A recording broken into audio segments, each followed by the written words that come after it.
Ти имаш моќта да палиш, да гасиш. Ти имаш моќта да именуваш, да однемуваш. Ти имаш моќта да знаменуваш, да однемуваш. Поетскиот карван на Друштвото на писатели на Македонија вчера настапуваше во Гевгелија. Љубителите на пишаниот збор имаа можност да ги слушнат поетските дела на 18 познати македонски автори. Оваа манифестација се организира во рамките на проектот за дисперзија на културните настани во организација на библиотеката Гоце Делчев.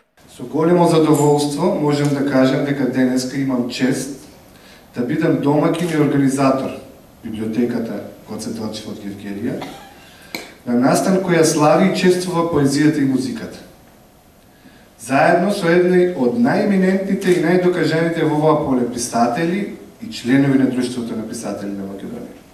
Затоа ќе изразам благодарност за нашата соработка, која ќе настојувам да продолжи, до председателот на Друштво на писатели на Македонија, господинот Велис Милевски, и до членовите на оваа друштво, кои не удостоја со нивното присуство, а денеска и со поезија.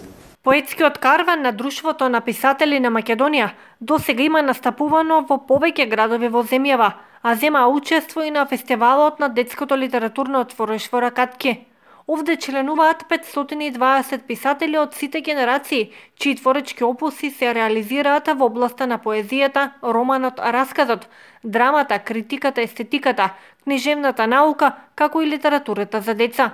Поетскиот карван ќе заврши со традиционалната манифестација Средба на генерации, што е составен дел на деновите на Блаже Конески, кои секоја година се одржуваат од 17 до 19 декември во чест на големиот македонски поет, основоположник и прв претседател на Македонската писателска асоциација.